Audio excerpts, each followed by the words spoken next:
Hi hello guys, இந்த வீடியோவில் நம்ம என்ன பார்க்க போகிறோம் அப்படின்னு கேட்டிங்கன்னா, நம்ம ஒரு ஐபிஎல் சீரிஸ் போட்டிருந்தோம். அதோட மேட்ச் இல்லை. இது தனி மேட்சாக இந்தியா விஸ் நியூசிலாந்து மேட்ச் போட போகிறேன். நாளன்னைக்கு பார்த்தீங்கன்னா நியூசிலாந்து விஸ் இந்தியா ஃபைனல் மேட்ச் இருக்குது ஞாயிற்றுக்கிழமைக்கு. ஸோ அந்த மேட்ச்சுக்கு முன்னாடி ஒரு குட்டி கேம் ப்ளே பண்ணிடலாம், கேம் சேஞ்சர் வெர்ஷனில் அப்படின்னு சொல்லி தான் வந்திருக்கேன். அண்ட் 5 ஓவர் கொடுத்து நைட் மேட்ச்சில் அண்ட் துபாய் ஸ்டேடியம் கொடுத்துருக்கேன். அண்ட் ஸ்டேடியம்லாம் நான் டவுன்லோட் பண்ணிட்டேன். அதை எப்படி டவுன்லோட் பண்ணேன் அப்படின்னு சொல்லி நம்ம போன வீடியோ சொல்லியிருப்போம். அதை பார்க்காதவங்க மறக்காமல் பார்த்து டவுன்லோட் பண்ணி என்ஜாய் பண்ணுங்க. அண்டு கில்லுக்கு பதிலாக சஞ்சு சாம்சன் வைக்க போகிறேன். அண்ட் நியூசிலாந்தோட பிளேயிங் லெவலில் ஒன்றுமே இல்லை. சஞ்சு சாம்சன் என்னப்பா அடித்தார் இங்கே. போன மேட்ச் இங்கிலாண்டோட அண்ட் வெஸ்ட் இண்டீஸோட 2 மேட்சும் 100 பக்கத்துக்கு வந்துட்டார். செஞ்சுரி மிஸ் ஆகிடுச்சானா 2 மேட்ச்லேயும் 2 மேட்சும் 80 மட்டும் அடித்தாருன்னு நினைக்கிறேன். ஆமாம், 80 மட்டும் அடித்தார். பட் வேற லெவல். பட் நம்ம ட்ரையல்ஸ் கூப்பிட்ருக்கோமா, இங்கே ஒரு பெரிய சேஞ்சிங்க. நம்ம ட்ரையல்ஸ் கூப்பிட்டு டாஸ் வின் பண்ணி பவுலிங் எடுக்கலாம் அப்படின்னு சொல்லி பார்த்தா அவங்க ஒன்றா டாஸ் வின் பண்ணி பவுலிங் எடுத்திருக்காங்க. நம்மளுக்கு ஃபர்ஸ்ட் பேட்டிங்குங்க. ஐயோ, பவுலிங் வந்தாலே நம்ம வின் பண்ணுறது கஷ்டம். இல்லை ஃபர்ஸ்ட் பேட்டிங்கா, இந்த மேட்ச் தோற்றணுன்னு தான் நினைக்கிறேன். ஸோ ஒரு பெரிய டார்கெட்டை வைப்போங்க. பெரிய டார்கெட் ஒன்று வைப்போமே. ரோஹித் சர்மா அண்ட் விராட் கோலி இறக்கியிருக்கோம். நான் பிளான் ஒன்று இருக்குது. என்ன பிளான் அப்படின்னு கேட்டிங்கன்னா, நான் இருங்க ஒரு இது ஒன்று பார்த்துடலாம். அண்ட் பிளேயர்ஸ்லாம் ரெடி ஆகுறாங்க. அண்ட் நியூசிலாந்து வெஸ் இந்தியா 2 டீமோட ஜெர்சியும் ரியலாக கண்டிப்பாக இருக்குது. நீ சம்பவம் பண்ணுறோங்க. என்ன இங்கே ட்ரெண்ட் போல்ட் வந்திருக்காரு. அண்ட் ட்ரெண்ட் போல்ட் எடுப்பாரா பாவம். அண்ட் ரோஹித் சர்மா வந்திருக்காரு. அனிமேஸ்லாம் வேலை லெவலாக இருக்குது. அண்ட் நான் என்ன மூட் வச்சுருக்கேன் அப்படின்னா, ஐபிஎல் மேட்ச் இருக்குது. இப்போ ரியல் ஐபிஎல் தொடங்குறதுக்கு இன்னும் கொஞ்ச நாள் தான் இருக்குது. இந்த மாதம் 28ஆந்தேதி தொடங்குன்னு நினைக்கிறேன். ஸோ தொடங்கிச்சின்னா அதோடய ஷெடியூல்லாம் வரும்ல, அதெல்லாம் நான் பார்த்து என்ன பண்ணுறேன் அப்படின்னு கேட்டிங்கன்னா, இப்போ இன்றைக்கி ஐபிஎல் தொடங்கின ஃபஸ்ட் மேட்ச்சே டெல்லி விஸ் பஞ்சாப் இருந்துச்சுன்னா அதில் எனக்கு பிடிச்ச டீம் ஒன்று எடுத்து ஒரு பெரிய சிக்ஸிங்க அதையும் பார்க்கணும். ஓகேவா? இப்போ இன்றைக்கி டெல்லி விஸ் பஞ்சாப் அப்படின்னு சொல்லி நைட் மேட்ச் இருக்குது அப்படின்னா, டெல்லி பஞ்சாபில் எனக்கு பிடிச்ச டீம் ஒன்று எடுத்து அதை வச்சு நம்ம டெல்லி பஞ்சாப்னு சொல்லி ஒரு கேமை போட்டு நம்ம கேம் ப்ளே பண்ணி நம்ம வீடியோ ஒன்று இறக்க போகிறோம். அப்படி 70 மேட்சுக்கும் ட்ரை பண்ணலாம் அப்படின்னு சொல்லி ஒரு ஐடியா ஒன்று இருக்குது. ஃபுல் ஐபிஎல் டூர்னமெண்ட்லேயே என்ன பண்ணலாம் அப்படின்னு மறக்காமல் கமெண்ட்லாம் சொல்லுங்கள். ஒரு பெரிய பவுண்ட்ரியும் கிடச்சிருக்கு. நம்ம கண்டினியூ த மேட்சை பற்றி பேசுவோம். ட்ரெயின் போல்ட்டோ வரைக்கும் பொறிக்கிறாரு ரோஹித் சர்மா. அண்ட் அவரோட ப்ரொஃபஷ்னல் ஷாட்டுங்க, அவரோட ஷாட்டு அவர் அடிக்கிற ஷாட்டு அண்ட் கனெக்டும் ஆயிருக்கு தான் பெரிய இது. அண்ட் வேறு லெவல். அண்ட் ரோஹித் சர்மா இங்கே யோக்கர் மாதிரி ட்ரைங்க. எங்கே பாருங்கள், கண்ணத்துக்கு அடித்த மாதிரி இருந்துச்சு. எப்படி கண்ணத்துக்கு அடித்த மாதிரி இருந்துச்ச மாதிரி வேறு லெவல் ஷாட்டு கனெக்ட் ஆகிருக்கு. கண்டிப்பாக 6 தரமான ஷாட்டு. அண்ட் டீம் சவுத்தி வந்திருக்காரு. அந்த ஷாட் வேறு லெவலில் இருந்துச்சு. விராட் கோலி வந்திருக்காரு. 144 மேட்ச் ஆடி 1400 ஸ்ட்ரைக் 1400 10 ரன் அடிச்சிருக்காரு. பெரிய பிளேயர். பட் இப்போ T20 இப்போ இருக்க கரண்ட் T20 வேர்ல்டு கப்பில் நம்ம ரோஹித் சர்மா விராட் கோலியும் கிடையாது. பட் இந்த கேமில் இருக்குது. இங்கே பெரிய ஷாட், இங்கே பவுண்ட்ரி.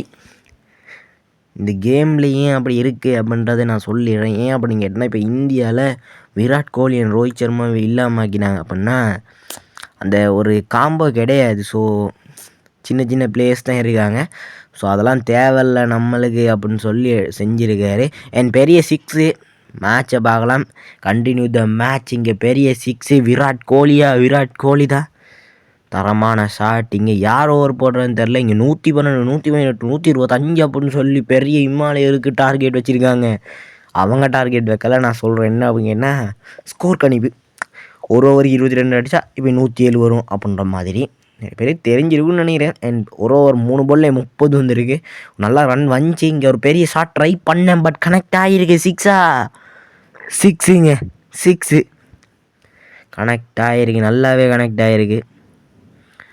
பெரிய 6 and Southee pressure of the bowler Virat Kohli அதெல்லாம் பார்க்க மாட்டார், வந்தால் விட்டுருவார். இங்கே ஒரு பெரிய 6 அதே ஷாட்டில். இந்த ஷாட்டில் எனக்கு பிடிச்ச ஷாட் ஆகிடுச்சிங்க.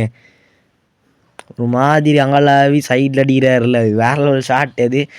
அதை தான் ட்ரை பண்ணலான் இருக்கேன். பட் வேணாம் அப்படின்னு சொல்லி அங்கே அடித்தேன். ஏன்னா கொஞ்சம் அவள் ஆச்சுன்னா போல்ட்டு போக ஹைலி சான்சஸ் இருக்குது. இங்கே ஹெலிகாப்டர் ஷாட் இதுக்கு தான் நான் அந்த ஷாட்டை ட்ரை பண்ண மாட்டேன். அந்த சைடுக்கு ஹெலிகாப்டர் தான் அடிப்பாப்ல. ஏங்க தோனி மட்டுமா அந்த ஹெலிகாப்டரை வச்சா வேறு லெவலாக இருந்திருக்கும். ஸோ சும்மா இந்த இதுக்கும் வச்சு ஃப்ரண்ட் விட்டுக்கும் அப்படின்ற மாதிரி ரொம்ப இதாகிடுச்சு. ஸோ நான் அந்த சைடுக்கு அடிக்கவே மாட்டேன். இதுதான் இங்கே பெரிய விக்கெட்டு, மெயின் விக்கெட்னு சொல்லலாம். விராட் கோலி 6 பாலில் 22 and Southee David Mitchell catch பிடிச்சிருக்காரு. அண்ட் ஹர்திக் பாண்டியா வந்திருக்காரு. நான் ஃபேனுங்க, அவர் தரமான பிளேயர் ரியல் ஒரிஜினல் மேட்சஸில். அண்ட் ஃபேஸும் அதே மாதிரி தான் இருக்குது. 134 மேட்ச்சுக்கு 20,000 ரன்னா 2,000 ரன் பண்ணா பார்க்கல. எனக்கு 2,000 தான் விளங்கிச்சு. அண்ட் பின்னுக்கு அடிக்கலாம் அப்படின்னு சொல்லிட்டு ஒரு ஐடியா இருக்குது. கனெக்ட் ஆகும்னு நினைக்கிறேன். கனெக்ட் ஆகிருக்கு. நான் நினச்ச மாதிரியே கனெக்ட் ஆகிருக்கு. பெரிய 6 கரண்டி ஷாட்டு. கரண்டியை கிண்டி விட்டு அடித்தாருங்க. கிண்டி விட்டு அடிச்சாப்பா. கிண்டி விட்டு அடிச்சிட்டாங்க. எனக்கு வாயிலே வர மாட்டேங்குது. கிண்டி விட்டு அடிச்சிட்டாப்புல. அண்ட் அதே ஷாட்டை ட்ரை பண்ணேன், பட் கனெக்ட் ஆகலை. கேட்சு டேவிட் மிட்சல், நீ அங்கேயே அடிக்கிற அப்படின்ற மாதிரி, இதா போடுறேன் அப்படின்ற மாதிரி. இங்கே ஒரு பெரிய விக்கெட். ஹர்திக் பாண்டியா அதே இது ஷாட்டில் அவுட் ஆகிருக்காரு. Hardik Pandya, Southee and David Mitchell தான் ஓவர் போட்டிருக்காருன்னு நினைக்கிறேன். அண்ட் சஞ்சு சாம்சன் வந்திருக்காரு.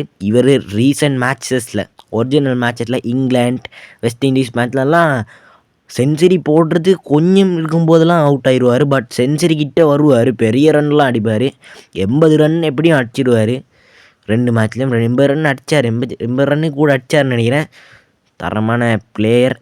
ஸோ அதனால தான் இந்த மேட்ச்லாம் போட்டிருக்கேன். அண்ட் அதை ட்ரை பண்ணேன், பட் எங்கேயோ அடித்தேன், எங்கேயோ போயிருக்குங்க. பட் கனெக்ட் ஆகிருக்கு. 6 எப்படி அடித்தா என்ன எங்களுக்கு 6 வந்தால் போதும் என்ற மாதிரி பெரிய 6 இங்கே. அண்ட் கேன் வில்லியம்சன் எனக்கு பிடிச்ச பிளேயர். 2019 நியூசிலாந்து வின் பண்ணால் இவருக்காக வின் பண்ணணுங்க. 2019 இங்கிலாண்டோடு நினைக்கிறேன். அந்த நாளாக மறக்க முடியாது. வேர்ல்டு கப்பு அண்ட் த்ரோவில் பவுண்ட்ரின்னு போகும். இதை இந்த டைமில் கேப்டனாக இருந்தாலும் கடுப்பாக இருப்பாப்புல. பட் மனுஷன் சிரிச்சுக்கிட்டே ஹேண்டில் பண்ணிடுவார். வேறு லெவலாக இருக்கும் அது. அண்ட் இது வேறு லெவல் ஷாட்டு. காலை மடக்கி ஒரு பெரிய பவுண்ட்ரி. யாருன்னு தெரிலங்க. ஸ்ட்ரேயஸ் ஐயர்ன்னு தெரியல. ஸ்ட்ரேயஸ் ஐயர் தான் நினைக்கிறேன். யாருப்பா நேமை காட்டுங்கப்பா ஸ்கோர் கார்டில். சும்மா 99 அப்படின்னு சொல்லி காட்டாங்க. என் 2 பாலில் நல்ல ரன் வந்திருக்கு. அங்கே ட்ரை பண்ணலாம் அப்படின்னு போயிருக்கேன். மூக்கு மேலே ராஜா. கேட்சு என்ன ப்ரோ கேட்ச் இது? பறக்குறாரு ப்ரோ. என்ன பறக்கிறாரு. கப்பு அவங்களுக்கு தான் எழுதி வச்சுருக்காங்க நினைக்கிறேன். அந்த நெத்தியில் எழுதி வச்சுருக்கேன் அப்படின்ற மாதிரி அவங்களுக்கு தான் எழுதி வச்சுருக்கேன்னு நினைக்கிறேன். பெரிய catch. And Sanju Samson out. And Shreyas Iyer வந்திருக்கு. ஸ்ட்ரேயஸ் ஐயரை இறக்கணும்னு சொல்லி தான் 3 இன்ச்சு எத்தனை ஸ்ட்ரேயஸ் ஐயர் வந்துச்சு. அண்ட் ரோஹித் சர்மா அவர் மட்டும்தான் கொஞ்சம் வேறு லெவலில் ஆடிட்டு இருக்காரு. 6 பாலில் 20. இந்த பால் 6 ஒன்று படும் அப்படின்னு நினைக்கிறேன். பட் கேட்சிங்க ப்ரோ. என்ன ப்ரோ இது? கைஸ் என்னங்க கைஸ், ஏன் இப்படிலாம் கேட்சை பிடிச்சி என்னங்க அர்த்தம் ப்ரோ? ரோஹித் சர்மா இங்கே செல்ஃபி எடுத்தாருங்க நீங்களா, பெரிய செலிப்ரேஷன். அண்டு ரோஹித் சர்மா இப்போ தான் சொன்னேன் நல்லா 20 அடிச்சிட்டாரு 6 பால் அப்படின்னு சொல்லி இப்போ அவுட்டு. அண்ட் லோகேஷ் ராகுல் வந்திருக்காரு. லியோ டூ அப்டேட் கேட்போமா ப்ரோ? கேஎல் ராகுல் ப்ரோ. ஏன் ப்ரோ லோகேஷ் ராகுல் ஒன்று வச்சுருக்க? லோகேஷ் ராகுலா? யார் சார் லோகேஷ் ராகுல் ஒன்று இருக்கா? லியோ டூ எப்படின்னு கேளுங்க. அண்ட் கேஎல் ராகுல் வந்திருக்காரு. எனக்கு இவர் முந்தி பிடிச்சி இப்போ அடிக்க மாட்டாருங்க. பட் இந்த கேமில் அடிச்சிருக்காரு. பெரிய ஷாட்டு பவுண்ட்ரியா அப்பயும் போகுது இல்லைங்க. அண்ட் ஒரு ரன் மட்டுமே போதும்னு நினைக்கிறேன். அண்ட் வேறு லெவல். அண்டு 63. இந்த பால் 6 ஒன்று வந்தால் வேறு லெவலாக இருக்கும். கனெக்ட் ஆகிருக்கு 6. இது தான் நம்மளுக்கு தேவை. கேஎல் ராகுல் அவர் ஸ்ட்ரைக்குக்கு வந்துட்டாருங்க. மனுஷன் அச்சா தொடைனா அடிச்சிக்கிட்டே இருப்பார். அண்ட் மிச்சல் ஸ்டாட்னர் இப்படி அவர் ஸ்டாட்னரோட முதல் நேம் 1வது வருது. மிச்சல் என்ன வருது தெரில. இல்லைன்னு இந்த கேமில் அப்படி இருக்கா? ஓகே நம்ம ஸ்டாட்னர்னே கூப்பிடலாமல். ஸ்ட்ரேயஸ் ஐயர் வந்திருக்காரு. இவரும் வேறு லெவல் பிளேயரு. மனுஷன் வேறு லெவல் அடிப்பார். ஒரு நாள் போன ஐபிஎல் நினைக்கிறேன், அந்த பும்ரோட ஓவரைக்கு ஒரு ஷார்ட்டை அடிப்பார் பாருங்க. சிம்பிளாக அடிப்பாருங்க. எனக்கு அந்த ஷார்ட்டாக தான் இவர் எனக்கு பிடிச்சிச்சின்னு சொல்லலாம். அண்ட் ஒரு மாதிரி அடித்தேன், ஒரு மாதிரி மடக்கி அடித்தேன், பட் கனெக்ட் ஆகலை, அவுட்டு. முடிஞ்சுங்க, முடிஞ்சு. ஏங்க என்னங்க இது? ஒன்றாவது ஃபீல்டர் பார்த்தீங்கன்னா ஒன்றாவது கீப்பரே கொடுத்த போது தான் கீப்பர் தான் உடைக்கணும். பட் இந்த கேமில் என்ன நடக்குது அப்படின்னா, இந்த விக்கெட் ரன்னோடு கிட்ட வரும்போது ஃபீல்டரே உடச்சிடுறாரு விக்கெட்டை துருவா பார்த்து. எல்லாமே ரியலிஸ்டிக்காக கொடுக்குறீங்க, இது ரியலிஸ்டிக்காவா? இப்படி எப்படி தூரத்தில் இருந்து எப்படி உடைக்க முடியும் ஸ்டம்பை? அண்ட் இங்கே ஒரு பெரிய பவுண்ட்ரி எங்கே ஆச்சா எங்கே போச்சு, பட் பவுண்ட்ரி எனக்கு கிடச்சிருக்கு, நம்மளுக்கு அது போதும். இந்தியா டாமினேட் பண்ணுறாங்க, பட் எவ்வளோ தான் விக்கெட் எடுத்தாலும் நம்மளுக்கு ரன் வந்துருச்சு, இதே நம்மளுக்கு போதும்னு நினைக்கிறேன். பட் அதெல்லாம் வேணாம் அப்படின்ற மாதிரி அடித்தேன், பட் பெரிய விக்கெட்டு இங்கே கேட்சிங்க. சாட்னர் சத்தம் வரப்படாது அப்படின்ற மாதிரி காட்டுறாரு, சத்தம் இல்லாமல் போங்க அப்படின்ற மாதிரி. பட் ரவீந்திரன் ஜடேஜா அவர் எவ்வளோ நம்ம சத்தம் காட்டி காட்டி அடித்தார், பட் இப்போ சத்தம் வரப்படா அப்படின்னு சொல்லி ஒரு செலிப்ரேஷன் ஒன்று போடுறாரு. இப்போ அடிக்கிறேன்டா, நீ அதுக்கு சொன்னதுக்குனே அடிக்கிறேன்டா அப்படின்றோம். அதே முன்னுக்கு அடிக்கலாம், குட்லேருந்து கொடுக்கலான்னு ஐடியா இருக்கேன். ஆஹா, பெரிய சிக்ஸா, பெரிய சிக்ஸ் வரணும், சிக்ஸ் வரணும், சிக்ஸ் வரணும். ப்ரோ ப்ரோ ப்ரோ வராது ப்ரோ, வராது ப்ரோ. ஏங்க என்னங்க இது? Dive dive dive, okay okay. ஏன் ஃபீல்டருங்க அப்படி ஸ்பீடாக வர்றாரு. என் அக்சல் பட்டேல் வந்திருக்காரு. லாஸ்ட் பாலா? இல்லை லாஸ்ட் பால் இல்லை, லாஸ்ட் பாலுக்கு முந்தி ஓவர் பால். அண்டு சும்மா எங்கேயோ அடிக்கிறேங்க, ஏன்னா ஃபீல்டர் எல்லா சைட்லேயும் இருக்குது, எங்கேயோ அடித்தேன். பட் ஒரு பெரிய பவுண்ட்ரி கிடச்சிருக்கு. பெரிய பவுண்ட்ரியில் சின்ன பவுண்ட்ரி, சும்மா நார்மலாக அடித்தேன், பட் பவுண்ட்ரி கிடச்சிருக்கு. என்ன எங்கே அடிக்கலாம் அப்படின்னு மாதிரி கன்ஃபியூஸாக இருந்தேன். சாரி, பின்னுக்கு அடிக்கலாம் அப்படின்ற மாதிரி அடித்தேன். பட் இது என்ன சாட்டு ப்ரோ, இதெல்லாம் வேறு சாட்டே இல்லை அவங்களுக்கு. And India New Zealand first inning முடிஞ்சிருக்கு. அண்ட் இந்தியா 80 ரன் அடிச்சிருக்காங்க, 81 ரன்னுக்கு நியூசிலாந்து வின் பண்ணுவாங்க. அண்ட் குல்தீப் யாதவ் கொடுத்துருக்கோம். ஸ்பின்னிங் ஓவர் தான் நான் மெயினாக டார்கெட் பண்ணுறேன், இல்லைனா ஸ்பீட் ஓவர் கொடுத்தா அடிச்சிருப்பாங்க. பட் ஸ்பீட் ஓவருக்கு யார் யாருப்பா இருக்கா? ஆர்த்திக் பாண்டியன், பும்ரா மட்டும் தான் கொடுக்குறேன்னா கொடுப்பேன். பட் ஸ்பின்னிங் ஓவர் இருக்கத்தக்க எந்தக்கு அப்படின்ற மாதிரி பும்ராவுக்கு மட்டும் கொடுப்போம். அண்ட் ஃபின் ஏலியன் வந்துருக்காரு. யார் ப்ரா ஏலியன்? பேரை பாருங்கப்பா, ஏலியன். ரச்சின் ரவீந்திரா இருக்கார், சென்னை பிளேயர். பட் இப்போ கொல்கத்தாவுக்கு போயிட்டாரு, அதனால் நம்மளுக்கு அகெயின்ஸ்ட். இங்கே பாருங்க, என்ன சிக்ஸு, ஃபஸ்ட் பாலே சிக்ஸு, அடிக்கிற மூடில் இருக்காங்க போலே. ப்ரோ ப்ரோ குல்தீப் யாதவ், ஏன்னா ஸ்பின்னிங் ஓவரில் குல்தீப் யாதவோட ஓவர்டு மட்டும்தான் எனக்கு நல்லா போடும், அதனால தான் நான் போட்டேன். பட் அவர் டோருக்கே பொறிக்கிறாரு. ஏங்க என்னங்க ஷாட் இது? ப்ரோ ப்ரோ திரும்பி அடிக்கிறாரு. நம்ம தோற்றுடுவோங்க. 2க்கு 2 வந்த 2 பாலும் சிக்ஸு. கொஞ்சம் அங்கெல்லாம் போட்டு கொஞ்சம் வளைப்போம், அப்போ அங்கெல்லாம் டேனாகி வரும்னு நினைக்கிறேன். அடிக்காத, டாட் கிடைக்கணும். இங்கே பாருங்கள், இங்கே பாருங்கள், சிக்ஸு, 3க்கு 3 நம்ம ஹெட்ரிக் சிக்ஸு. ப்ரோ ப்ரோ இப்படி அடித்தா தோற்றுரும். இங்கே பாரு, அங்கே போடாதான் அங்கே தான் அடிப்பன்ற மாதிரி குல்தீப் யாதவ்கிட்ட வம்பிருக்காரு. ஒன்று விட மாட்டான் ப்ரோ அப்படின்ற மாதிரி. இரு ஒன்று விக்கெட் எடுக்கிறேன், அங்கே போட்டால் தானே நீ அடிக்கிற. இப்போ அங்கே போட்டு கொஞ்சம் வளைச்சிருக்கேன். ஸ்ட்ரைட்டாக இவரோட ஓட்டேன் ஆகுமே. நீங்கள் பாருங்கள், கேட்சு மூக்கு மேலே ராஜா அங்கே மாதிரி கேட்ச் ஒன்று கிடச்சிருக்கு. ஓவராக துள்நாப்பில் 3 சிக்ஸ் அடிச்சிருந்தே இப்போ வாட அப்படின்ற மாதிரி குல்தீப் யாதவ் வேறு level celebration. Final alien, alien போடா ஏலியனு, என்ன 3 சிக்ஸ் அடிச்சுன்னு எப்படி செலிப்ரேட்டு. அண்ட் ரச்சின் ரவீந்திரா வந்திருக்காரு. ரச்சின் ரவீந்திரா தானே ஃபெஸ்ட்டுக்கு வந்திருந்தாங்க. ஆமாம், ரச்சின் ரவீந்திரா தான் வந்திருக்காரு. பட் என்ன அப்படின்னா அவர் அந்த சைடில் இருந்தார்ல, அதனால நினைக்கிறேன். ஸோ வேறு லெவலு. அண்ட் இங்கே பாருங்கள் சிக்ஸு. ப்ரோ என்ன ஷாட்டு ப்ரோ இது? பவுன்ஸ் பால் இப்படியா அடிப்பீங்க? நம்மளுக்கும் இப்படி இந்த ஷாட்டெல்லாம் அடிக்க முடியாது.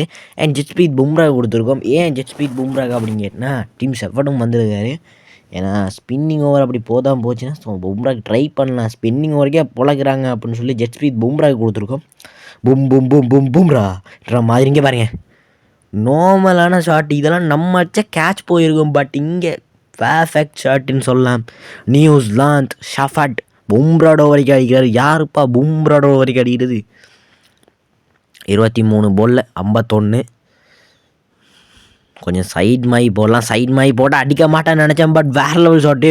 ஏன் இந்த ஷாட்டில் வேறு லெவலாக இருக்குதுங்க. இதெல்லாம் நம்மளுக்கு அடிக்க இயலுமானா வேறு லெவலாக இருக்கும். பட் நமக்கு அடிக்க முடியாது. பட் வேறு லெவல் ஷாட் அந்த அங்கலாகி வேறு லெவல் அடிக்கிறாரு. அண்டு கொஞ்சம் அங்கலாக்கி ஒரு மாதிரி போடலாம் அப்படின்னு ஐடியா இருக்குது. ஏங்க இதுவும் படுறது. பட் படலை, அவருக்கு சரியாக படலை.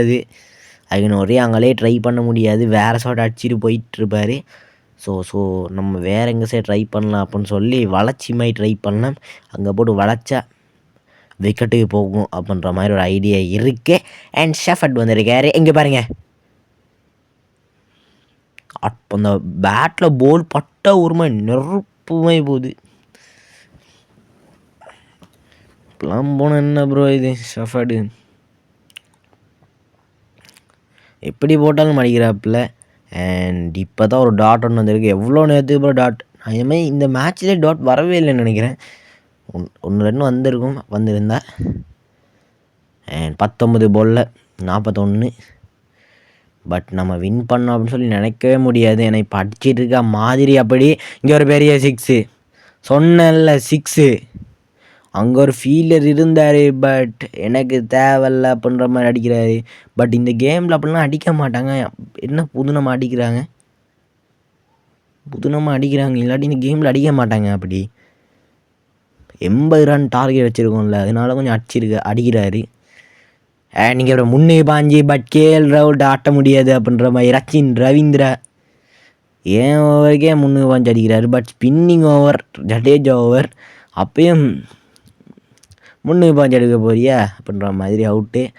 அண்ட் ஜட்டு பாய் விக்கெட் எடுத்து அந்த கால் எடுக்கிற மாதிரி ஒரு செலிப்ரேஷன் இருக்குல்ல, அதெல்லாம் வச்சுருக்காம. கேன் வில்லியம்சன் எனக்கு பிடிச்ச பிளேயர். பட் பிடிச்ச பிளேயர்னு சொல்லி பிடிச்ச மாதிரி அடிக்கக்கூடாது. ஸோ நம்மளுக்கு எதிரி தான். ஸோ வளைச்சே போடலாம். விக்கெட் ஒன்று கிடச்சா வேலை இருக்கும். இவர் அடிச்சா எனக்கு முடியாதுங்க. ஏங்க இங்கே பாருங்க, நார்மலாக வச்சாவே 6. பட் அப்போ இழுத்துலாம் அடித்தா எங்கே போகும் பால் அப்படின்ற மாதிரி பாருங்கள். நார்மலாக வச்சார். பட் சரியே 6. ஓகே, சைடில் மாதிரி போடலாம் அப்படின்ற மாதிரி ஐடியா இருக்கேன். அண்ட் டாட் ஒன்று கிடச்சிருக்கு. டாட் ஒன்று வேறு லெவல். நம்மளுக்கு விக்கெட் தேவையில்ல, டாட் கிடச்சாலே போதும் என்ற மாதிரி தான் ஐடியா. அண்ட் அங்கே டாட் ஒன்று கிடச்சிச்சு, அங்களே போடலாம் அப்படின்ற மாதிரி ஐடியா. அண்ட் இன்னொரு டாட்டு அங்கே போட்டால் டாட் கிடைக்குதுங்க, வேறு லெவல். அங்கே போட்டால் டாட் ஒன்று கிடைக்கிது. இது எனக்கு தெரியும், அந்த 2 பால் தான் டாட் வரும். ஏன்னா எனக்கு தெரியும் அது எப்படியும் அடிப்பார். 2 பால் 3 பால் தான் டாட் ஆகும்னு சொல்லி அது மாதிரி 2 பால் டாட் ஆகிடுச்சு. இப்போ 6 ஒன்று கிடச்சிருக்கு. எனக்கு தெரியுமா, நல்லா ஆடிட்டுக்கேன் அப்புறம் இந்த கேமை என்ன பண்ணியிருக்காரு. அண்ட் ஒரு டாட் ஒன்று கிடச்சிருக்கு. இதெல்லாம் நல்லா லாக் பண்ணியிருக்கணும். அண்ட் 12 பாலில் 22. இந்த 12வது ஓவர், 3வது ஓவரா 4வது ஓவர், இந்த 4வது ஓவரை மட்டும் எப்படி சரி டேக் பண்ணிக்கணும். அண்ட் அக்சல் பட்டேல் கொடுத்துருக்கோம் ஸ்பின்னிங் ஓவரில், அதனால கொடுத்துருக்கோம். டேக் பண்ணுவார் என்ற ஒரு இதில். அண்ட் காலிக்கிட்ட மாதிரி போட்டிருக்கோம். அண்ட் முன்னுக்கு பாஞ்சு அடித்த போகிற கேன் வில்லியம்சன் அவுட்டு. கேஎல் ராகுல் முடிச்சு விட்டார். இப்போ செல்ஃபி எடுறா. செல்ஃபி எடுக்கும்போது இதாச்சு. And Kane Williamson but celebration பண்ணக்கூடாது. பட் நம்ம இந்த கேமில் விக்கெட் எடுத்திருக்கோம் முக்கியமான டைமில். அண்ட் டைரல் மிட்சல் வந்திருக்காரு. அக்சல் பட்டேல் வந்த உடனே விக்கெட் எனக்கிட்ட ஆட்டாது அப்படின்ற மாதிரி ஒரு விக்கெட் ஒன்று கிடச்சிருக்கு. அண்ட் அதே மாதிரி இன்னொன்று அபினவம் ப்ரோ, என்ன ப்ரோ இது, அக்சல் பட்டேல் என்கிட்ட ஆட்டாதரா அப்படின்ற மாதிரி ஒரு மேட்ச் அப்படியே சேஞ்ச் ஆயிருக்குன்னு சொல்லலாம். டைரல் மிட்சல் அவுட்டாக இருக்காரு. மொட்டை மாமா போகிறாரு. அண்ட் க்ளீன் பிலிப்ஸா பேர் வாயிலே வர மாட்டாது. பட் வேறு லெவல். இந்த பால் மட்டும் எடுத்தால் ஹேட்ரிக்கு. பட் அதே மாதிரி போடலாம் அப்படின்ற மாதிரி அதே மாதிரி போடலான்னு சொல்லி ஐடியா இருக்கேன். பட் இந்த பால் அடிப்பார்னு தான் நினைக்கிறேன். நினச்ச மாதிரி அடித்தேன். பட் பவுண்ட்ரி போனால் வேறு லெவலாக இருக்கும். பட் பெரிய 6. அண்டு பிலிப்ஸு இங்கே ஆட்டாது அப்படின்ற மாதிரி பிலிப்ஸே அடிச்சிருக்காரு. என் 7 பாலில் 14. இந்த பால் டாட் ஒன் கிடச்சா அடுத்த ஓவர் ட்ரை பண்ணலாம். என்ன ப்ரோ உலருது என்ற மாதிரி 6 பாலில் 14 முக்கியமான ஓவர். பட் போன ஓவர் நம்மளுக்கு வேறு லெவல் அமைஞ்சிச்சு. ஒரு 6 தான் வந்துச்சுன்னு நினைக்கிறேன். ஆமாம், ஒரு 6 தான் வந்துச்சு. ரோஹித் சர்மா கொடுத்துருக்கோம். என்ன ப்ரோ ரோஹித் சர்மாலாம் ஓவர் போடுறாரு அப்படின்னு கேட்டிங்கன்னா, இவர் ஸ்பின்னிங் ஓவர் போடுறாரு. ஸ்பின்னிங் ஓவரில் இது சரி மேட்சே முடிஞ்சுது, எல்லாமே வீட்டுக்கு போய் படுங்க அப்படின்ற மாதிரி இங்கே ஒரு பெரிய 6 இங்கே ரோஹித் சர்மாட வரைக்கும் முடிஞ்சது. 5 பாலில் 8. இப்போ காலைக்கிட்ட போட்டாலும் எங்கே போட்டாலும் அடிக்கிறாரு. அண்ட் அதே மாதிரி தான் காலைக்கிட்ட போட்டான், பட் அதுக்கும் ஒரு பெரிய பவுண்ட்ரி. இப்போ வேற எங்கே இப்போ நான் யோக்கர் போட்டிருக்கேன், அந்த சைடில் மாதிரி போட்டிருக்கேன். இப்போ பவுன்ஸ் போட்டு டேன் பண்ணிட்டு தான் போடல, அதையும் போட்டுருவோம். அங்கே என்ன நடக்குது அப்படின்றத பார்ப்போம். எப்படியும் இந்த மாதிரி தோற்றுருவோம். 4 பால் 4 ஈஸியாக அச்சு போட்டுருவாங்க. அண்ட் அதனால இப்போ அவன் சைட்லேயே போட்டு பட்டுச்சு. அண்ட் சைடில் இது பெரிய 6 முடிஞ்சுது, மேட்ச் முடிஞ்சுது. ப்ரோ கேட்சா ப்ரோ, கேம் சேஞ்சிங் மூமெண்ட்டுங்க. Game changing moment. Rohit Sharma சத்தம் வராமல் போ அப்படின்ற மாதிரி எடுத்துருக்காரு. ஆனால் மேட்ச்சு தோற்றுடுவோம் ப்ரோ. அதனால ஏன் ப்ரோ ஸ்டைல்லாம் அண்ட் டீம் செஃபர்ட் வந்திருக்காரு. இந்த பால் நான் சொல்கிறேன் பாருங்கள், இந்த பால் மேட்ச் முடிஞ்சுதுங்க. நான் எவ்வளோ சொல்கிறேன்னு பாருங்கள். இந்த பால் 6 இல்லைனா பவுண்ட்ரி அடித்து மேட்சை முடிச்சிடுவார். போய்னா பாருங்கள் மேட்சை பாருங்கள். டாட்லாம் வர சான்ஸே இல்லை. இந்த பால் மேட்ச் முடிச்சிடுவார். நான் சொன்னல என்ற மாதிரி பவுண்ட்ரியோட இந்த மேட்ச் முடிஞ்சிச்சு. பட் பரவாயில்ல, இந்த மேட்ச் எப்படின்னு தோக்குறோம்னு எனக்கே தெரிஞ்சிருச்சு 3வது ஓவர் 2வது ஓவர்லேயே. பட் இவ்வளோ தூரம் எடுத்துகிட்டு வந்தது பெரிய தான். பட் இப்படி அடிப்பாங்க அப்படின்னு சொல்லி நான் மேட்ச்சை ஸ்டார்ட் பண்ணும்போது நினைக்கிறேன். அண்ட் 3 விக்கெட் வித்தியாசத்தில் ஒரு பெரிய வின்னு, வேறு லெவலு. 5 ஓவர் கஷ்டப்பட்டு அடித்தது 4 பாலில் அடித்து முடிச்சிட்டாப்பில். அண்ட் நியூசிலாந்து வேறு லெவல் வின்னு. பட் ஒரிஜினல் மேட்ச்சில் இது நடக்குமா அப்படின்றத பொறுத்து இருந்து பார்ப்போம். பட் நம்ம இந்தியா தான் வின் பண்ணணும். ஸோ இந்த கேமில் நியூசிலாந்து வின் பண்ணிக்கிற தவிர ஒரிஜினல் மேட்ச்சில் இன்னும் ரிசல்ட் வரல. ஸோ அதை நம்ம பார்த்துட்டு தான் முடிவு பண்ணணும். நம்ம போன மேட்ச் இங்கிலாண்டோட போட்டுருவோம் இந்தியாவுக்கும். ஸோ அந்த மேட்ச் வேறு லெவலில் இருந்திருக்கும். ஸோ அந்த மேட்ச்சில் டையாக இருக்குது. ஸோ இந்த மேட்ச்சில் தோற்றுருக்கோம். பட் ஒரிஜினல் மேட்ச்சில் நம்ம இந்தியா தான் வின் பண்ணும் அப்படின்ற மாதிரி நம்பிக்கை இருக்குது. ஸோ ரிசல்ட் வந்து பிறகு பார்ப்போம். இன்னும் ராசமான வீடியோவில் நான் சந்திக்கிறேன். அது ஒரு காட்டும். Keep waiting. பை.